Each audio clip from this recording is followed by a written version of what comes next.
que les vamos a presentar ahora es un invento extraordinario que recibió el premio de creatividad empresarial en la última edición y que aceleraría considerablemente la inversión pública, los procesos de preinversión y la planificación regional en general. Estamos entonces con Leopoldo Monzón, que es el gerente general de proyectos y estudios mineros, que es la empresa que ha desarrollado este software, digamos, y Giovanni Reguelín, que es el director gerente de proyectos de esta misma empresa. ¿Cómo están? Buenas noches, ¿cómo les va? Buenas noches. A ver, ¿en qué consiste? A ver si nos van explicando el asunto. Bueno, la idea parte de que en el país la información no se encuentra integrada en todas las áreas productivas y sociales. Entonces nosotros encontramos esta dificultad para hacer los proyectos que desarrollamos continuamente en la empresa. Y hace 16 años nos emprendimos la gran cruzada de juntar información de Perú, superponer en una serie de capas de información para tomar decisiones y planificar operaciones, ¿no? Ahí ese fue el comienzo de la historia. Culminó hace algunos meses con el premio Creatividad Empresarial a la empresa descentralizada, ¿no? Extraordinario. A ver si podemos ver algunos, cómo funciona este sistema. Perfecto. Vamos a comenzar con un ejemplo interesante en la región Cajamarca. Entonces, Giovanni va a poner la data censal de centros poblados de Cajamarca. Ahí se encuentran centro poblado por centro poblado la información. Él va a hacer clic en cualquiera de las zonas que escoja. Hago notar de que esto lo podemos hacer en cualquier parte del país. Este mismo ejemplo lo podemos imitar en cualquier región, distrito del Perú y centro poblado del Perú. Ha cargado la información, por ejemplo, en la zona de Cutervo y encuentra, por ejemplo, cuál es la pega ocupada y a qué se dedican. Si se dedican a ganadería, cuántos se dedican a explotación de minas, cuánto a agricultura, qué idioma hablan, ocupación, si tienen algún tipo de seguro, qué tipo de religión tienen, leen, escriben, etcétera, qué grado de instrucción hay en ese centro poblado de cada trabajador. Eso es información del censo, me imagino. Eso es información del censo del 2007, ya, a nivel de centros poblados. Entonces, al igual que eso, en hogar y vivienda, ¿no? Igual podemos ver la información, ¿no? Sería interesante, Giovanni, que ahora superpongas. Entonces acá viene un primer elemento para tomar decisiones. Aquí, después de esta información, Giovanni va a poner todos los centros de salud y escuelas que hayan alrededor de esa zona. Eso lo va a cargar. Y centros de salud. ¿Qué nos encontramos? Nos estamos encontrando de que tenemos la información del censo que nos dice cuántas personas, a qué se dedican, cuántos niños habría en edad escolar, y tenemos dónde está georreferenciado cada escuela. Podemos saber... ¿La escuela cómo se identifica ahí? Con las banderitas. Ah, las banderitas, ya. Y un centro de salud con las H. Con las H, ya. Y tenemos la data, qué tipo de escuela es, si solo primaria, solo secundaria, podemos saber eso, ¿no? Y igual los centros de salud. Entonces hacemos un buffer y comparamos poblaciones contra escuelas que existen y contra centros de salud, determinamos el déficit o la sobreoferta de esto. No. Nos hemos topado con casos en que hay sobreoferta, en muchos casos déficit. No. Y siempre el déficit en las áreas más lejanas del país. No. Entonces esto nos dice, esta primera herramienta de toma de decisiones nos dice cuánto nos está faltando y de qué orden va a ser nuestra inversión y dónde la vamos a hacer, en una coordenada espacial, norte-este. Claro. Entonces ya sabemos el sitio. Sitio por sitio. Sitio por sitio en cualquier lugar del Perú. Y obviamente, con los que decía hace un inicio, esto amarrado con el tema de salud. Ahora, a esto le vamos a agregar, va a salir un ratito de la data censal, Giovanni, y va a poner la información, ingresa a data social, Giovanni, data social, y va a cargar, por ejemplo, los proyectos SNI.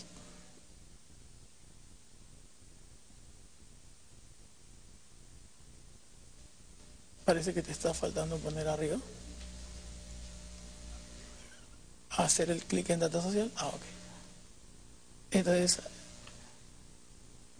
ustedes están viendo todos los proyectos SNI que hay en la región. Proyectos que tienen SNI. Que tienen SNI. En esa georreferenciado. Al igual, esto intersectado con la data del censo, nos dice dónde está y podemos hacer un clic a cada SNIC de todos los que se han presentado alrededor del país y podemos ver su perfil. Ah, en cada proyecto pueden ver el perfil. Claro, entonces entramos y vemos su perfil. Ajá. Nuevamente, ahí vemos su perfil. Ya. Entonces, ¿qué hacemos primero? Identificar qué ha pasado en el país, qué se ha hecho, dónde se ha hecho. La segunda parte del proyecto era saber qué podemos hacer y por qué no se hace más, por qué no dinamizamos esto.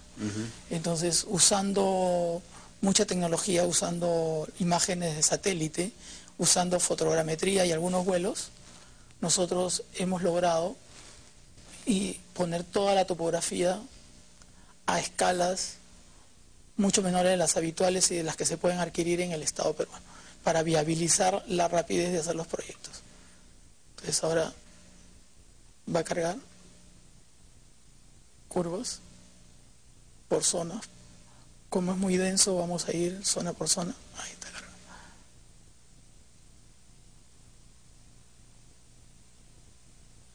Encontramos que el cuello de botella para el desarrollo de perfiles y proyectos en el país era no contar con la data de infraestructura, una línea base completa. Yeah. Encontramos el mecanismo y podemos llegar... ¿Esas líneas qué son? Son curvas de nivel, Yeah, que podemos interpolarlas hasta a nivel de cada metro.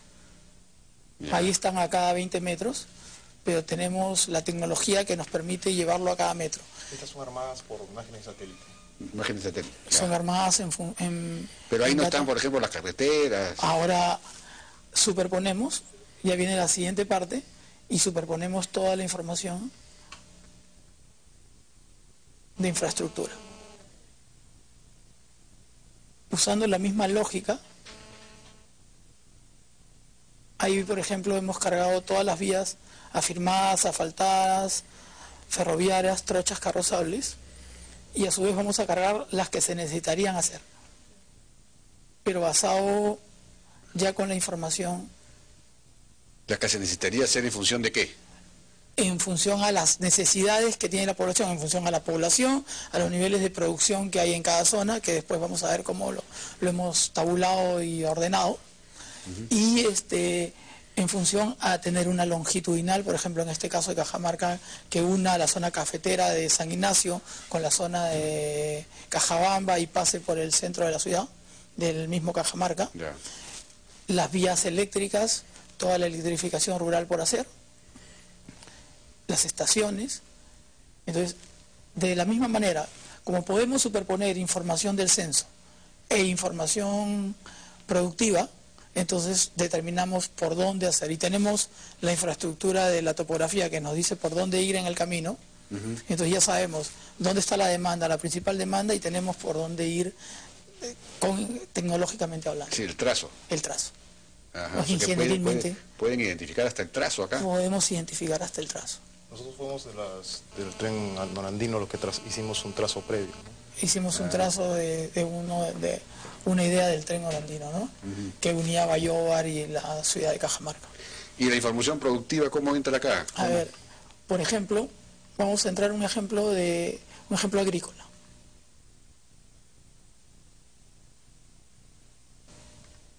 Entonces nuevamente vamos a agarrar los límites provinciales, distritales, no, por favor, los límites distritales, provinciales, que están un poco más abajo. Ajá. Ya. Y luego vamos a poner todas las zonas de vida. Cuando hablamos de zona de vida sabemos qué tipo de bosques son, si es un desierto, si es un matorral, si es un monte espinoso, lo tenemos identificado. No. Cuando hablamos de zona de vidas estamos también hablando de precipitación y también estamos hablando de tipo de suelo. Ajá. Con esto, nosotros, por ejemplo, ahora las noticias de los últimos días, el café. Estamos llegando a exportar 300 millones de dólares en café.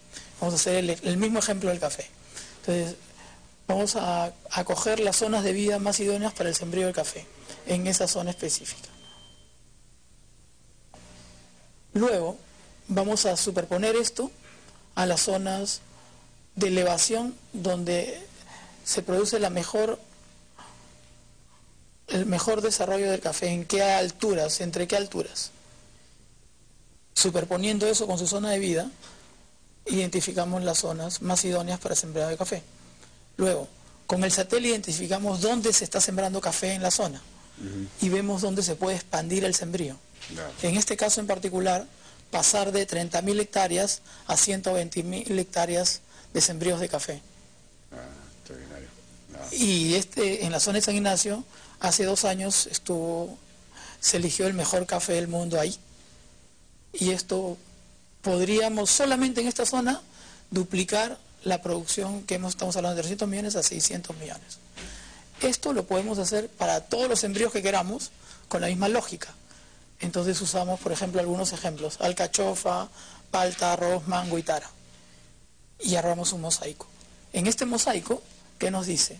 Vamos a crecer de 150.000 hectáreas actuales a 330.000 hectáreas, lo que significa 250.000 puestos de empleo e inversiones del orden de los 1.500 millones de dólares. Pero ahí toman en cuenta las restricciones, digamos, ecológicas de las zonas de vida, claro, las zonas de protección, las zonas que no deben ser... Sí, ahorita Giovanni va a integrar esa data de zonas que son intangibles, bosques naturales, etcétera, que también el modelo lo tiene, ¿no?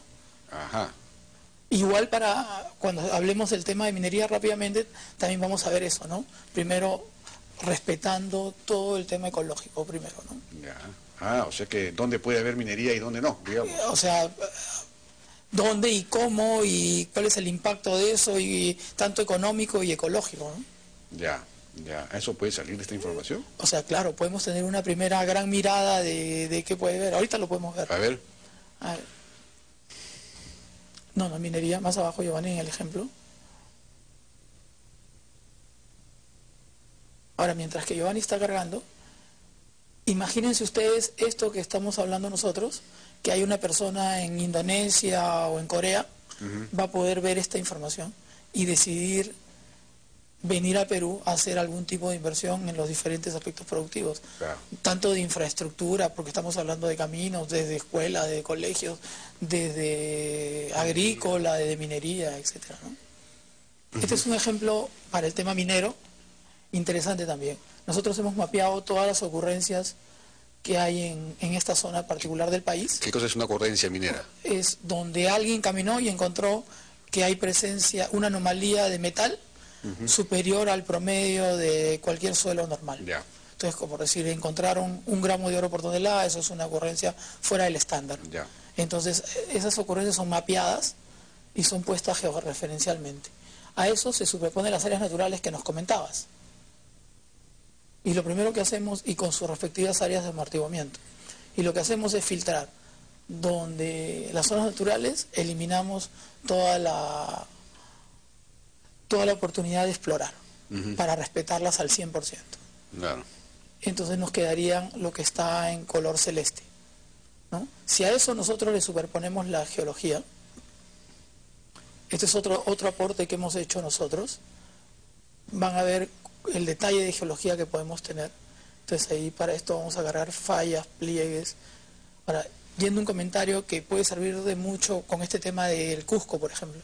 Con esto nosotros tenemos toda la geodinámica armada, o sea, podemos prevenir dónde podrían haber posibles deslizamientos de tierra. ¿Sí? ¿Cómo pueden hacer eso? Claro, porque como tenemos toda la geología, asociamos a los niveles de precipitación que se pueden presentar, podemos simular el curso del río con la herramienta. Entonces ustedes podrían identificar dónde es que hay que forestar, por ejemplo, dónde hay que forestar, dónde exactamente. ¿Qué actividad se puede desarrollar? Todo eso te lo dice el modelo. Porque ayer Klimper y Toledo presentaron una propuesta interesantísima sobre cómo hacer para que con inversión privada forestar más de 2 millones de hectáreas, con un fideicomiso y todo lo demás en asociación con las comunidades campesinas, en fin, como bosques de protección y de producción. Pero claro, ideal sería contar con un... Ahora, si tú sumas lo que ellos están diciendo con lo que nosotros estamos presentando, ahí está la solución. Si tú sumas, por ejemplo, casos concretos, ¿no? Se ha dado una ley de incentivo en las zonas altoandinas con beneficios tributarios, etcétera.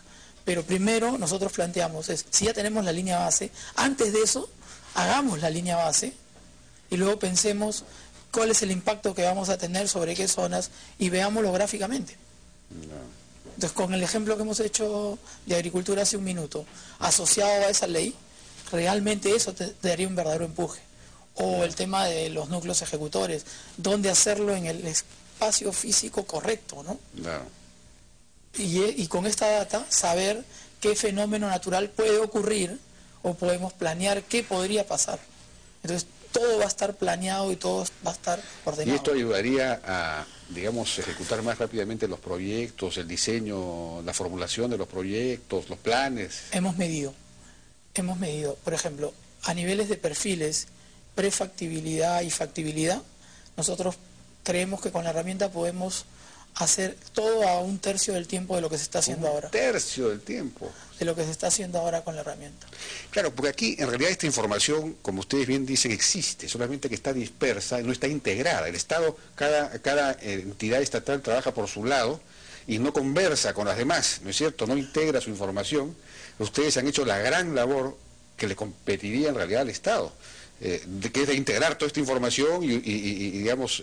y usarla para tomar decisiones. Usarla para tomar decisiones y para avanzar proyectos. Y estamos seguros que hay más información más densa, precisa, o sea, más precisa. Siempre hay más, siempre hay más. Y si todo se podría juntar sería... Pues, esto nunca se va a acabar. Porque siempre los detalles van aumentando, uno siempre va yendo al campo. Lo que sucede y lo que sí nos da mucha preocupación es, por ejemplo, estamos discutiendo mucho el tema del agua. Es el tema de los próximos años y es el tema básico por el cambio climático y todo. Entonces se hacen estudios de agua 5 o 6 sobre lo mismo. Y ya existen otros. Sí, existen otros, entonces se vuelve a trabajar sobre lo mismo. Y ustedes ya tienen todo eso recogido. Nosotros lo hemos recogido, entonces lo que nosotros decimos es, no trabajemos sobre lo mismo. Comencemos con esta línea base. Claro, el consultor quiere vender seguramente su estudio, cuando ya se hizo el estudio. O sea, o solamente falta completar un 20 o 30% de él. Claro. Entonces hagamos ese 20-30% y lo añadimos. Nunca más se va a volver a hacer, sino va a ir sumando. Bueno, sería extraordinario que los gobiernos regionales, los ministerios puedan contar con esta herramienta. Bueno, estamos en una etapa de promoción y difusión después del premio, para llegar a diferentes gobiernos regionales, distritales, donde les estamos explicando esto, ¿no? Les estamos diciendo, miren, úsenlo. Extraordinaria acogida, eso sí. ¿Por qué? Porque hay otro elemento importantísimo que es el gráfico y el tema, cómo las personas, si uno le presenta un libro a alguien, les es difícil de comprender. El tema didáctico. Pero nosotros les presentamos un grafiquito.